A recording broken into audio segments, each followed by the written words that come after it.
All right, hi, my name is Tim Coulter. As you can see, I'm here to talk to you about mining consensus and Ethereum. It's really important that you guys know who is standing in front of you. So I should, obviously I'm that guy. Chose my best glamour shot to put on that slide. I wanted to give you guys some idea of who I am because it's really important, especially if you've heard about all this stuff going on in Ethereum right now, the DAO situation. You don't know who is talking to you and what their agendas are. So I have a little bit of background. I live in Yakima, Washington. Some of you may not know what Yakima is, but it's a city a little bit over the mountains, about 2.5 hours away from here. Dog owner, that's my dog. Cat owner, fiance's cat, but she hates me, and I wanted to round out the slide, so I enjoy hiking. But that's not the stuff you guys really care about. What you really care about is this stuff. So I'm a miner, been mining Ethereum since day one. I've mined other coins since about early 2014. I'm a developer. I've worked at startups since I graduated college.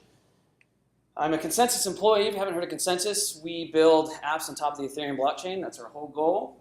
I'm the creator of Truffle and Test RBC, which are test tools, or excuse me, not just test tools. They are development tools for the Ethereum blockchain. And I'm a contributor to other tools and libraries. So now as I mentioned, there's this big DAO fiasco. You've all probably heard about it. If you haven't, I'm going to be referring to it a lot today. And it's important that I say this. So I'm not an owner of DAO tokens. I'm not affiliated with the DAO. I'm not part of the DAO. I gain no benefit from promoting or not promoting the DAO. The only benefit I might make is that I like Ethereum. I'm wearing the shirt. I have some tokens, so depending on where the market moves, right? And then there's this one piece. My opinions are my own and don't represent the opinions of my employer and their affiliates. No one told me to say that, but I thought it was really important that I say that because I'm here on my own, and these are my opinions. So speaking of opinions, should we fork? Well, for this talk, my opinion doesn't matter. I'm happy to give you my opinion on whether or not we should fork, but you should ask me later, either in questions or at the bar. But what I am going to talk to you about is mining. So what is mining? What is consensus in the Ethereum algorithm? I'm going to describe mining pools. If you haven't heard of a mining pool, I'm going to tell you what that is. I'm going to explain the hard fork and soft fork, which are probably some terminology you've seen thrown around if you've been paying attention to Ethereum. And then I'll describe, I have that twice. Mining pools and pool voting. So the pool voting is the important part on that one. And then I'm going to give you an overview of the DAO forks, so how the forks that we've heard about relate to the DAO. So there we go. Mining. This is mining. At least this is mining for me. This is a picture of an open-faced computer in my garage. It has no case, 4 GPUs there to do all the processing related to, related to mining. 2 of those video cards actually have 2 cores, so it's effectively the power of 6 graphics cards. If you can't see it, there is 4 power supplies there. This computer takes 1,300 watts of continuous energy to run, and it generates a lot of heat, so my garage is very hot. And as I mentioned, I'm in Yakima, Washington, so it's even hotter. We don't like to go in the garage. So this is what powers the Ethereum blockchain, at least at a hobbyist level. Now, on a professional level, some people have setups like this. This one's for Bitcoin, but they want to get as much as they can out of mining rewards. So I'm going to talk about that. But what is mining in general? So mining is, I like to say, consensus enforcement. People will also say that it secures the network. It does that by performing really hard mathematical equations, and in doing so, solves problems. And what it's solving is being able to prove that something happened through mathematics and cryptography, which is too detailed for me to go into now. But informally, we say that we solve blocks. A block, if you haven't heard about it, is a bunch of transactions wrapped up in this nice mathematics and cryptography that you can send out to the network, and everyone agrees that that's what happened and that's what it should be. Well, mining turns electricity into heat and a blockchain, and our blockchain, in exchange for a reward. So if you're mining on Ethereum, for every block you find, you get 5 Ether. Ether has value right now for some reason. Not just for some reason, it has value for a lot of reasons, but obviously there's a reward for it. You can sell it, you can hold it, you can do whatever you want. So now what's mining consensus? If any of you have heard of the exact algorithm we use, it's called proof of work. Proof of work, as I mentioned, means that you can mathematically prove that you did all the work required to make the blockchain function. Now, one aspect of this consensus algorithm is it maintains agreement and then has clear disagreement resolution. So what does that necessarily mean? Well, or what is a disagreement? Well, believe it or not, disagreements happen on the blockchain all the time. If you think the blockchain is supposed to be a bunch of computers agreeing with each other, well, they actually have quote-unquote disagreements. And the way that this happens is that, say you take two miners who solve the same block at roughly the same time. What that generally creates is two chains, and then the way that it resolves the disagreement between which chain is the actual real Ethereum chain is by saying that the longest chain wins. Now, that's a really important point. The longest chain wins. You're going to hear me say that like 5 times or more throughout this talk. So, the longest chain wins, and one of the two big points about this algorithm is that it prevents malicious actors from coming to the game, and I'm going to show you how that works in a couple of visualizations. And then it's financially infeasible to game, which means that malicious actors are going to have to pay a lot of money if they want to take over the blockchain. So let's talk about one of those disagreements. We like to call this chain reorganization or an automatic fork. So blockchain is chugging along, you have one block, and then everybody agrees that the next block is the next one, and then two miners at about the same time create blocks with roughly the same transaction in it, but we'll call them different blocks. And one miner sends their block out to the network, and another miner sends their block out to the network, and so half the network is chugging along on that block, and half the other network is chugging along on that block, and eventually one of them is going to win out. And so whichever one wins out is the longest chain. And this happens literally all the time. It happens so much that we don't even talk about it. Now, again, biggest takeaway, longest chain wins. And what happens if an attacker comes in, right? The attacker, it's exactly the same thing. So let's say we have the regular blockchain chugging along, this is the real one, and then the attacker wants to censor a certain account, for instance. Well, in order to do that, they're going to have to fight with all of the hash power from the whole network. So what that means is that they have to, those computing rings, the picture that I just showed you, they have to buy all of that hash power by that exact same amount, or bribe somebody, or bribe a lot of people in order to fight, in order to get 51%, or the longest chain. And then in doing so, if anybody figures it out, then of course everybody's going to sell Ethereum and get out, which means that they have, it's unlikely that they're going to have a return on their investment. So, again, they must fight against the whole chain. They need 51% of hashing power. It's really unlikely that they're going to be able to do this. So these are two examples of forks. One is automatic, as I mentioned, happens all the time, and one will hopefully never happen. But those aren't the forks that you are hearing about. What you're hearing about is forks that we perform intentionally. So these are the soft fork and the hard fork. So let's talk about what those are.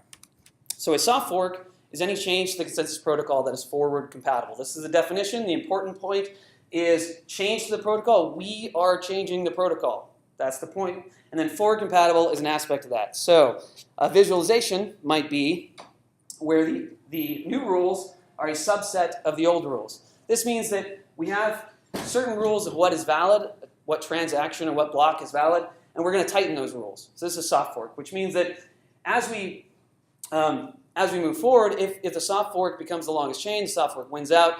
We like to say the chain mends itself. So everybody can go on, and everything is happy if the soft fork wins. If it doesn't, I'll talk about that in a second. So hard fork, as you can imagine, is similar but a little bit different. It's any change to the consensus protocol that is not forward compatible.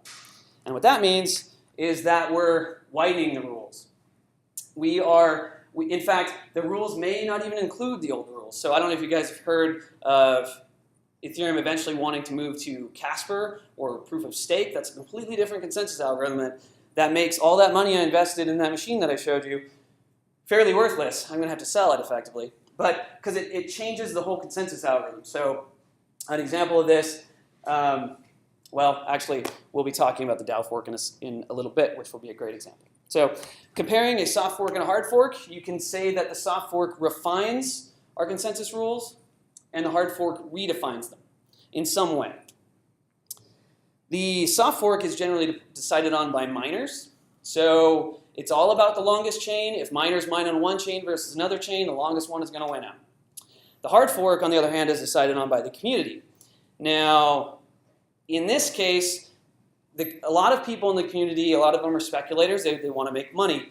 Well, if a hard fork is effectively a new chain, and you have to decide as a community, either we're going to use this chain or we're going to use this chain. If there's a 51% on one side and 49% on the other, that's a huge problem, because now we have two chains that effectively want to live on, and what do we do? It's political. It's not a fun place to be if you're in this situation. So hard fork is fairly dangerous. Now, exchanges are a big part of that, because if you're on one side of that and exchange decides to stop trading on the chain that you want to be on, then your tokens on that chain effectively hold no value. So once exchanges drop one, then it's effectively decided. So talk about that more again in a second. But the point of all of this, in a soft fork or a hard fork, if you're a miner, well, if you're a miner, it's really important. On a soft fork, on a hard fork, if you're just a community member, the point is you need to actively participate. If in mining on a soft fork, you have to install the new version of the software. Well, let me step back. You have to get up from your seat. I don't know if you're watching TV or whatever it is. You have to get up from your seat, go to your computer, install the new version of the software in order to have the soft fork run. If you decide that you don't care, or you don't want the soft fork, or you're just not even paying attention, then that soft fork's not going to happen. If you can't get 51% of miners to get up out of their seat and install the soft fork, then your soft fork must not be important. That's the burden that people who propose soft forks need to get over, is that they have to get 51%. And for the various reasons I told you about, but that turns out to be really important for consensus, because that means it's really hard to strong-arm the blockchain. That's the whole point of the blockchain. And so I just said this, but non-participation means don't fork. If you don't do it, then you're not going to fork. At least your hash power, if you're a miner, is not going to go towards the fork if you don't actively install that software. So now let's talk about mining pools. Has anybody heard of a mining pool before? I'm sure you have. Somewhere along the lines in early Bitcoin days, a bunch of miners said, well, why don't we get together and pool our hash power? The idea of a pool is that mining is effectively a needle in the haystack problem. And as a miner, you're searching for this needle. You can search by yourself, or you can search with other people. If you search by yourself and find the needle, you get to collect all the reward. If you search with other people and you all together find the needle, then you have to split that reward based on how much work you did. So the big benefit there is that you get more even payouts. So if you're searching with a bunch of other people, you're not going to make as much per needle, but you're going to make roughly the same amount of money, or same amount of the token over time, but you'll get it more evenly. So you can sell it more evenly. There's less variance. There's less, if you're searching through the haystack, and you might get lucky after 2% of the time, but it also might take you 10 days before you find your next one. So it's nice to have nice to work with other people to get that more even payouts. An example of this is from a pool. This is some fancy statistics that they show you, and the important point here is the variance. So this is the blocks that the pool has found, and on this one it took 111% of the time. This one it took 2%. This 2% one means that they had just found a block and it took them no time at all to find another block. But this 111% means, 100% is about what you should expect, because it's all mathematically calculated. You can calculate exactly how long it should take you to find a block. So this one took 111%. This one was 331. So this one took a long time compared to this one was no time at all. So some of the benefits of pool mining are, as I mentioned, more even payouts. Another one is less software to configure. You can on that mining rig I showed you. It's hard enough keeping that thing running. I don't want to run the node software and get that configured and running all the time. They show you fancy statistics, like I mentioned. They sometimes notify you when your miner is down. And it could give you a sense of community, especially know who you're mining with. One of the negatives, or some of the negatives of pool mining are fees. So you roughly give 1% of your reward to the pool maintainer. And that's because you're paying for a service, and you must pay them in order to use that service to keep the computers running. And then this is the important point, is that, and I didn't realize this until this latest issue with the DAO, but you usually give up all of your voting power. You usually have no voting power to say that I want the soft fork or we'll go with soft fork in this example. I want the soft fork or I don't want it. You can't decide to mine on one or mine on the original. And what you're really given is what the pool decides. So if the pool decides to move over to the new fork, you're kind of screwed if you want to stay with that pool. You can vote with your feet, but that's a big issue because all those other positives from using a pool are very nice to have when you're mining. So you might have seen pool voting. You might have seen that some of the biggest pools created their own voting systems. Now, the biggest piece about this, and the thing that I want to hit home, is that these pools' voting systems change our consensus algorithm. Told you I just spent the last 15 minutes telling you about the 51%, and longest chain is really important, and these pools completely change that. And sounds like, it might sound pretty outrageous, but I'm going to back it up with numbers. So this was a screenshot I took on the 11th, and this shows the distribution of miners, and of course, or the distribution of hash pools, excuse me, across the top miners. And as you can see here, Dwarf Pool, which is the biggest pool, owns about 25% of the network. I say the word owns, I really mean manages. The hash power goes through Dwarf Pool. Fpool/Ethermine has about 19%. Fpool and Ethermine are technically two different pools, but they're provided by the same group, so they kind of get grouped into one. And then F2 Pool has about 18%. Collectively, these three pools hold 62% of the hash power. At least this is what it was on July 11th. Now, if you've been following the pool voting, at least for the soft fork, the DAO soft fork, these are the results from Dwarf Pool. The results are over now. If you go to Dwarf Pool's website, they're not going to show them to you anymore because the soft fork didn't make it, and I'll talk about that in a second. But what's really interesting here is that 20% of Dwarf Pool's users voted yes for the fork. And what that means is that these people are the people who would actively participate. These people are the people that are going to get up off their chair, stop whatever they're doing, go install the soft fork software, like I mentioned. 2.88% said no, meaning that they got up off their chair, told Dwarf Pool that they didn't want it installed, but that's it.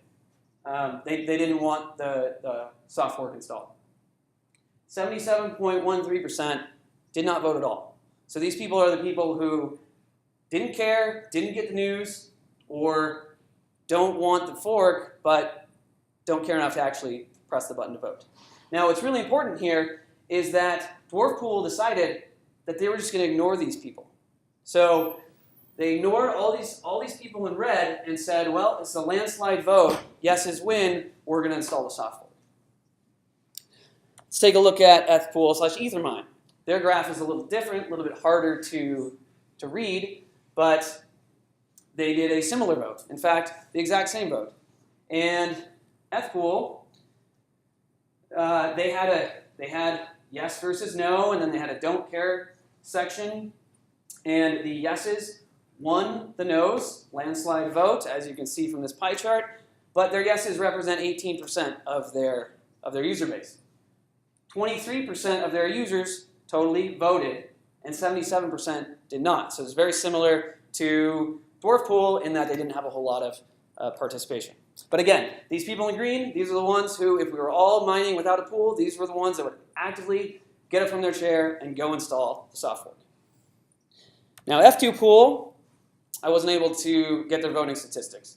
And I think that's because you have to be a user, and I'm not a user of F2 Pool. But when all this was happening with the soft fork, I wrote them a note trying to see how they would build their voting system. And of course, they give me a very quick response saying that we're going to build it exactly the same way that the other ones built it. So don't have voting statistics, but the biggest thing here is non-participation equals not voting. So let's look at an overview of these pools and their numbers. So most of these numbers we talked about already, but Dwarf Pool holds 25% of the total network hash rate. So again, 25% of the network is managed by Dwarf Pool. 20% of their users voted yes. 20% of the users, again, would actively participate. If you take 20% of 25, meaning how does this percent relate to the total network, this means that 5% in their pool, 5% of the people would actually get up out of their seats and go install the software.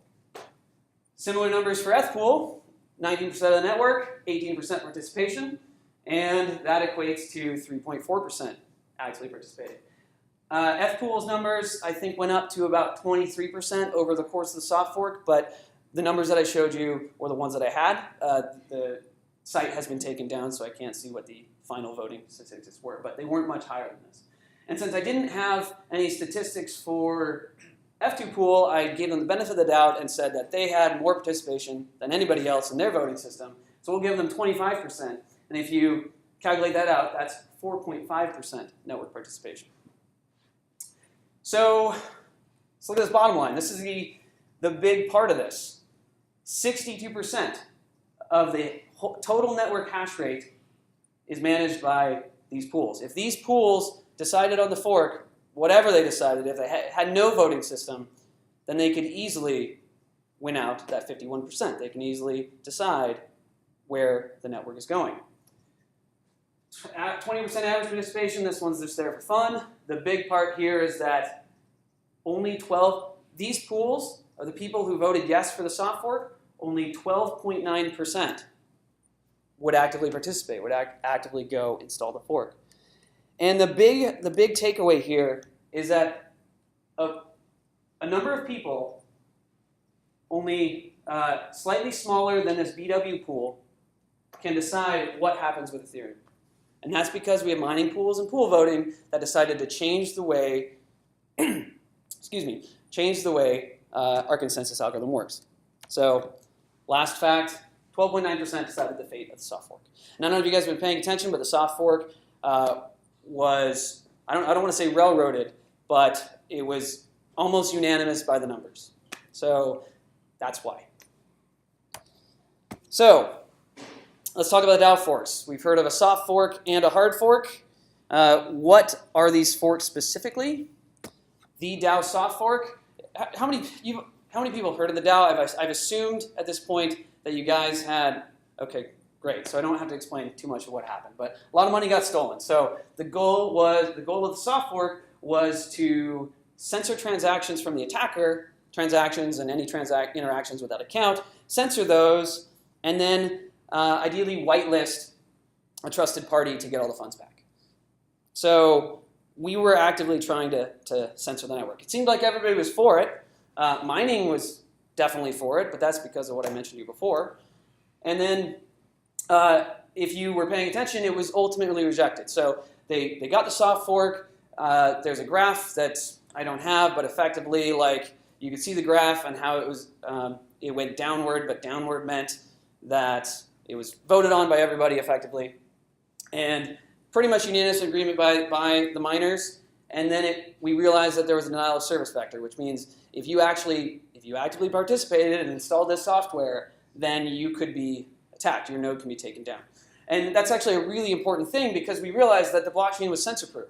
If somebody wanted to do anything other than trivial censoring, then you could be attacked for it. And that's actually a really good piece, that's a really good aspect for the security of the blockchain. I have a question.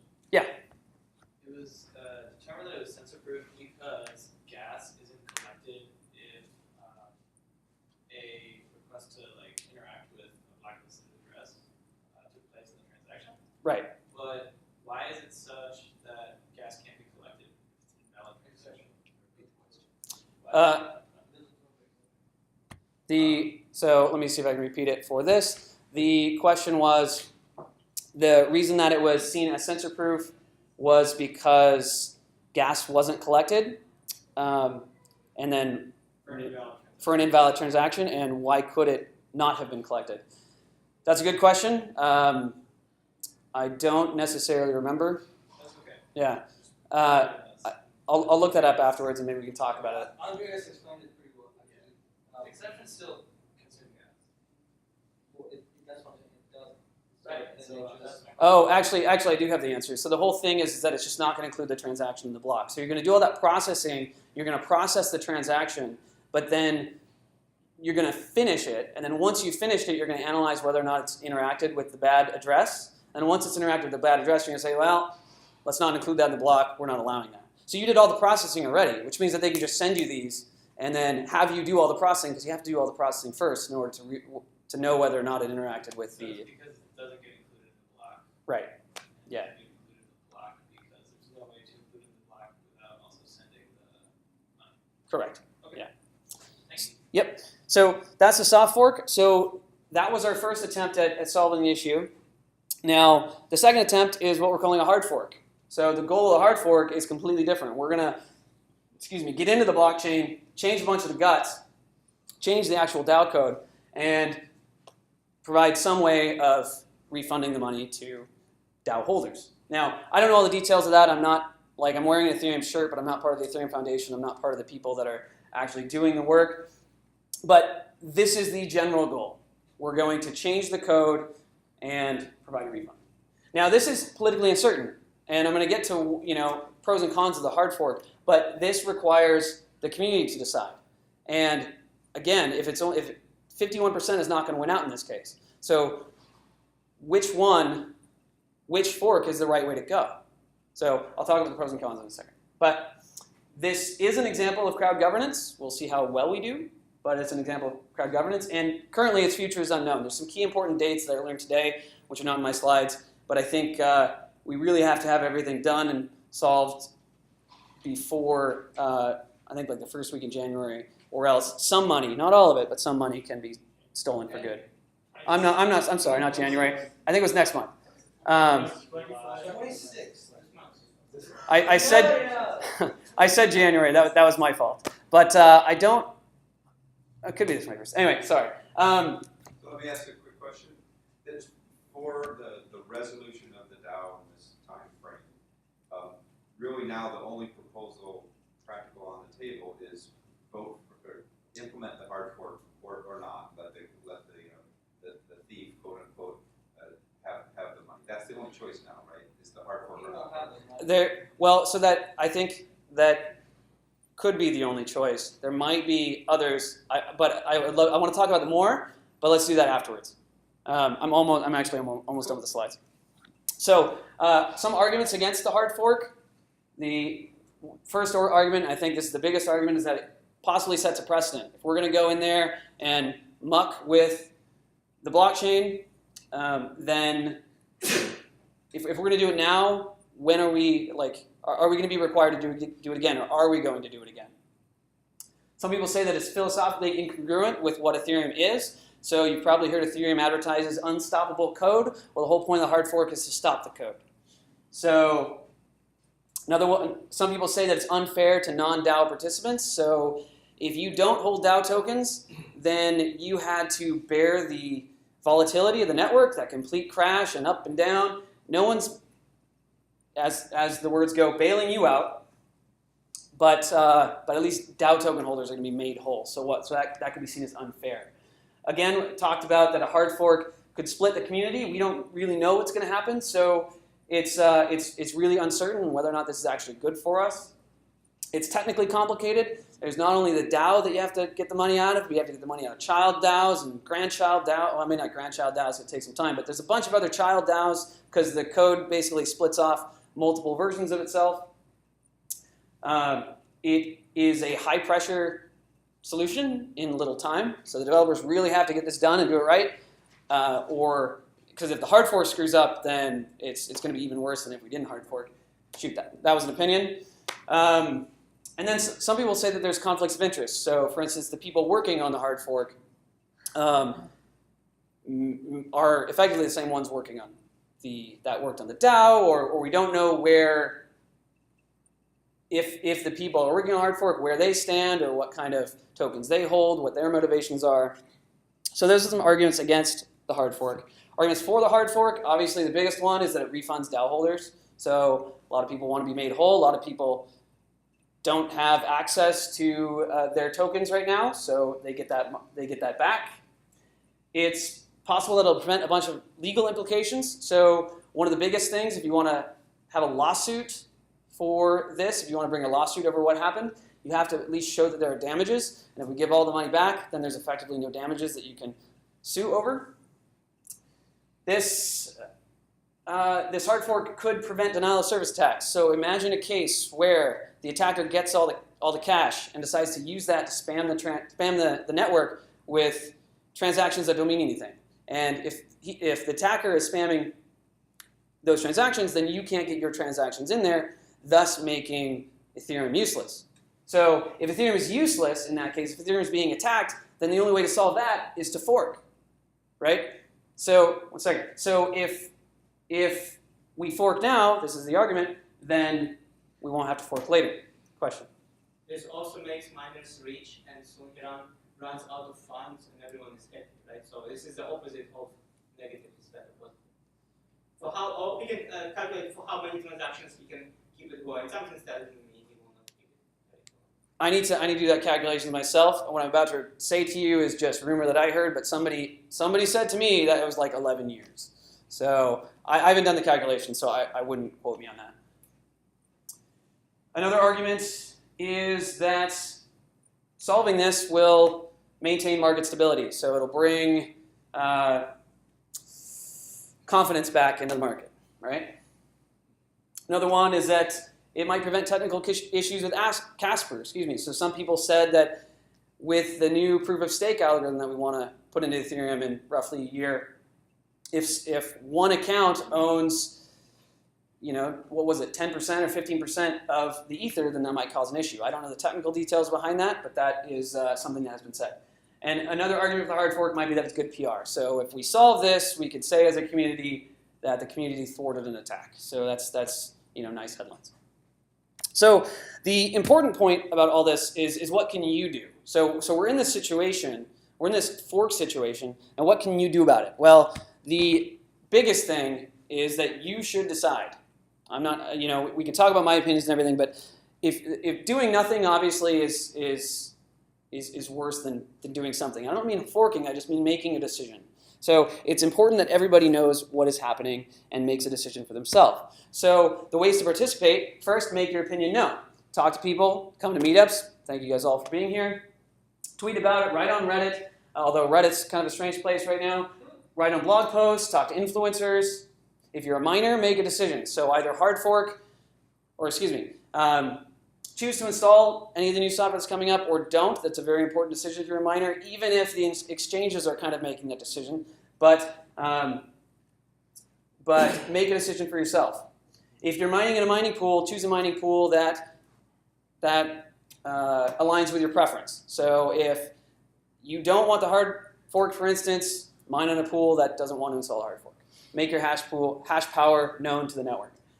And then the last one, write to exchanges. So as I mentioned, if the exchanges decide to stop trading your token, whether it's the original Ethereum or whatever this other thing is, I don't want to label it yet, but whatever that comes out of the hard fork, then let the exchanges know they're going to stop, that they're going to lose business, right? And that's what they care about. So again, writing to exchanges, this is all the support links for all the exchanges that trade Ethereum.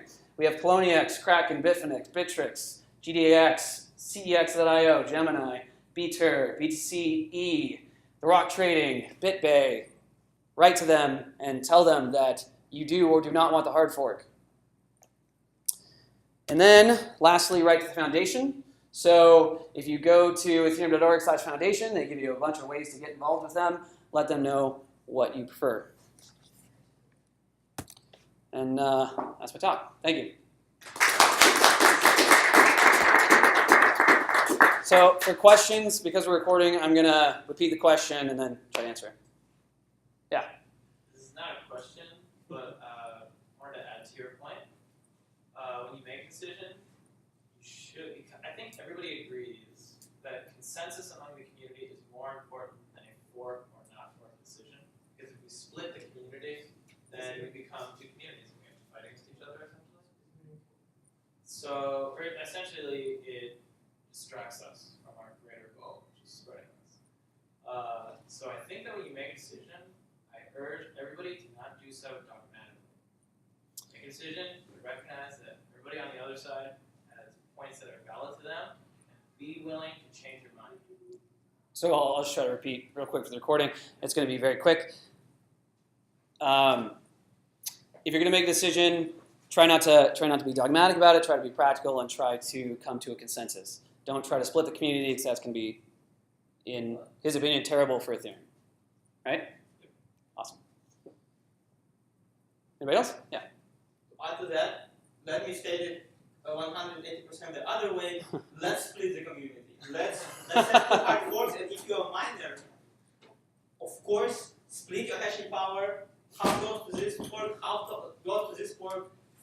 See who wins. When the losing fork start losing, dump all the tokens on the losing fork for the winning fork. This is the consensus. This is the whole idea behind it. It's the DAO that you can just split and be happy. Are there any tools that do abide by the consensus mechanisms originally proposed, meaning a no vote or no action is a no vote? As far as I know, there are no official pools or none that technically do this. Now, I'm not here to rep a pool, but during the soft fork, I noticed that there were none and decided to create a pool of my own. Luckily, this is all open source software, so I could stand up a pool just by running the software. And the whole idea was that I was going to build a system where people can direct their hashing power at one endpoint or the other, and they could decide where to put their hash power. So I wasn't going to have any part of their voting, and I wasn't going to create another voting system. And then this was going to be a place where everybody could go and actually have power over their what we like to call vote. But the day after I stood up that pool, the soft fork was released. So all of that, I was expecting to have 3 weeks to get this done and advertise it, and then the soft fork was released, and so the only thing I had was the pool and not the other endpoint or a way to direct that hash power. So I was never able to do that. And to this day I haven't, because now we're in hard fork land, and as I mentioned, that matters less for miners. The idea is that miners are going to likely be financial about it, especially the ones that aren't necessarily paying attention. They're just going to go where the money is. And I'm not sure if that's true. I don't want to speak for all miners that way. But in hard fork land, again, the exchanges kind of decide. So I haven't put further effort on that. That's sort of a compound question. What do you think are the likelihood of this kind of thing happening again? Because it was an unexpected behavior at first. Even if you fork and fix it, there's the danger of it happening again. Right. And is one of the solutions being considered for this a way to address bad actors without going outside the rules of the network? So you allow for remedies for bad thieves or whatever, for unexpected exploits, Right. within the rules of the network. So the question is what is the likelihood that this is going to happen again, and then can we do something at a network level to make this easier to resolve? The first one was my opinion on what, if this will happen again, and I think it's possible. I've talked to a bunch of other people who think that, well, obviously we've learned a lesson, whether or not we're learning it the hard way or not. Well, we're learning, as a community, we're learning it the hard way, but if we give all the DAO token holders their money back, then they're not going to be bruised too much. But we might have learned from this, and we might decide that, we're not going to put $150 million in a contract anymore. At least not until the system or the community has evolved a little bit in order to have better security practices. Now, so you could argue that the better security practices are going to prevent this in the future.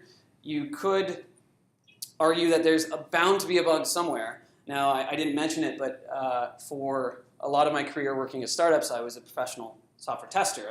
I have a software engineering degree, but I was a tester on purpose. And my the whole point of or the whole philosophy of being a tester is that there's always bugs somewhere. There's never no bugs. There's never zero bugs. So I mean, in my like very personal opinion is that we're likely to lose a lot more money. And it depends on how how we can build against that. And so going to the second part of your question, you can build. I mean, the DAO is itself like a governance platform. It didn't have a whole lot of what's the word I'm looking for? It didn't have a whole lot of protections against bad things happening. But assuming that they do, there might be a way to build that on chain. So I don't think we should build it in the protocol at all, in my opinion. But if we can build better contracts that, this is very broad, but work better and have better protections, then maybe we can have this kind of conflict resolution. Question? So one of the central things in computer science and in Turing-complete languages is the halting problem.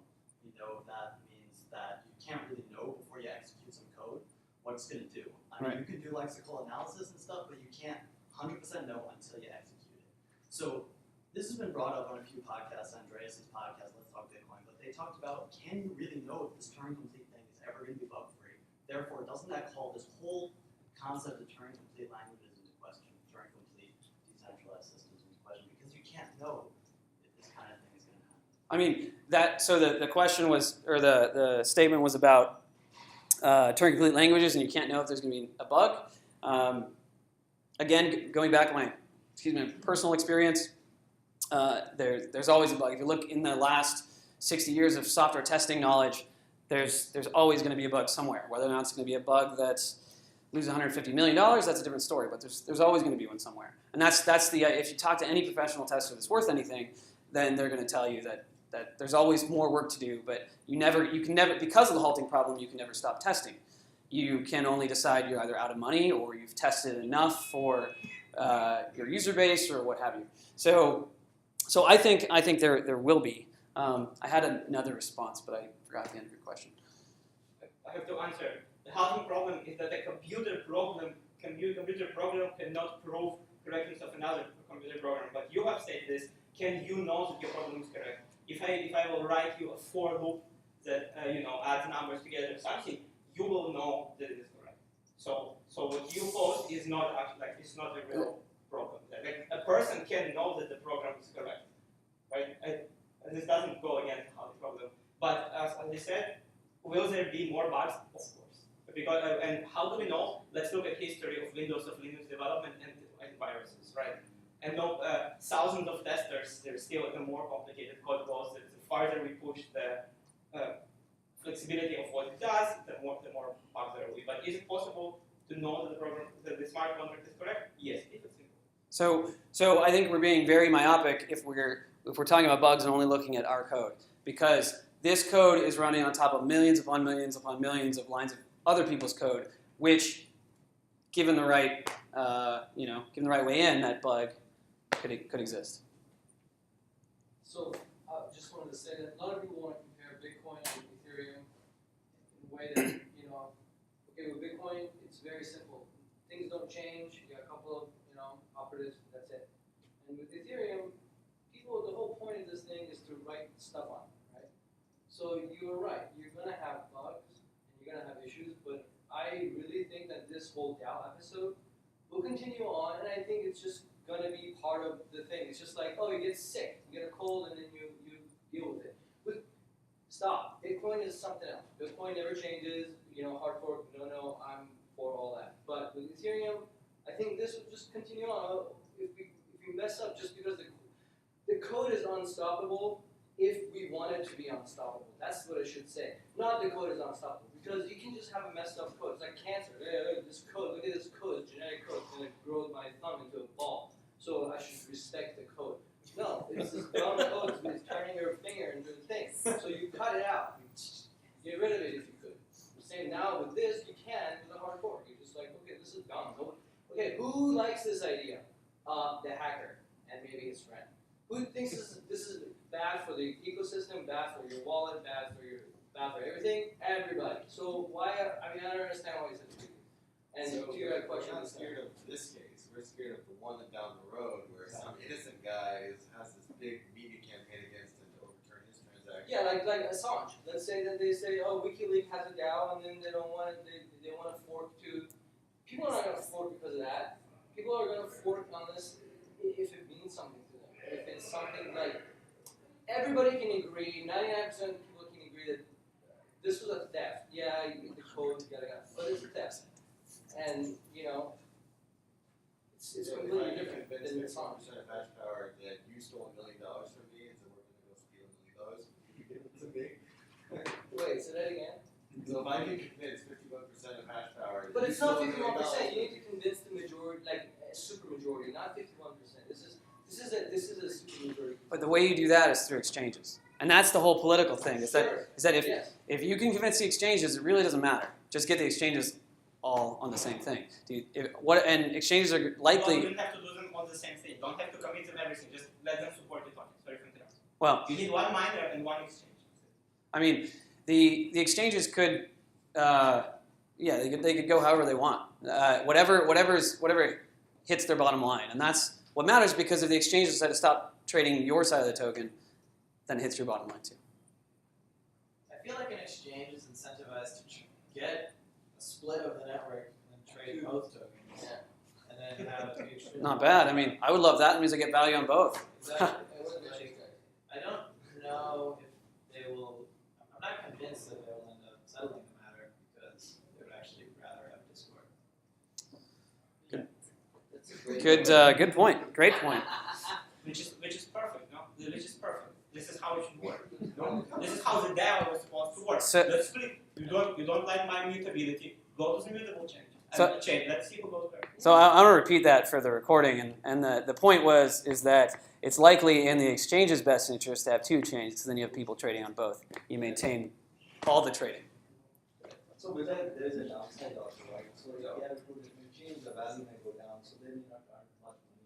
Value on which chain? Both chain, right? If you have two separate chains, so then you not earn that much money, value goes down, right? I guess So they more action, yeah. So it's So kind of, that's so I think it's much more political, rather than technical problem. And I think Oh. what Alan,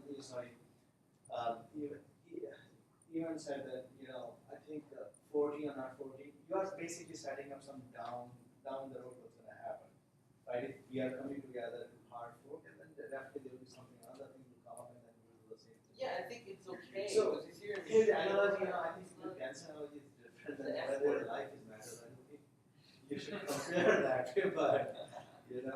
but so the whole point of this thing is the moral value, right? So what we said that when we initiated the DAO, that the DAO should behave certainly. And now to support DAO, Ethereum invested so much in it, now they're changing themselves, they're changing their philosophy, how they started, why they started, right? So that's a bigger problem. So similar to DAO, if something else comes up, which has $1 million value, and some same thing happens, and the Ethereum foundation changes again, that's a big problem. I think that, no, So what will happen is something else will replace Ethereum. So something else will replace Ethereum, right? So what will happen to people who have invested? Okay, the value of Ethereum so go down? I think we're probably out of questions. Okay, so thank you everybody for coming. Tim, thank you for coming. Thanks for having me. So let's continue this conversation at the bar. Yes. Yes? All right. And if you go, tell me stack some chairs before we get out of here, that'd be great. So thanks for all coming.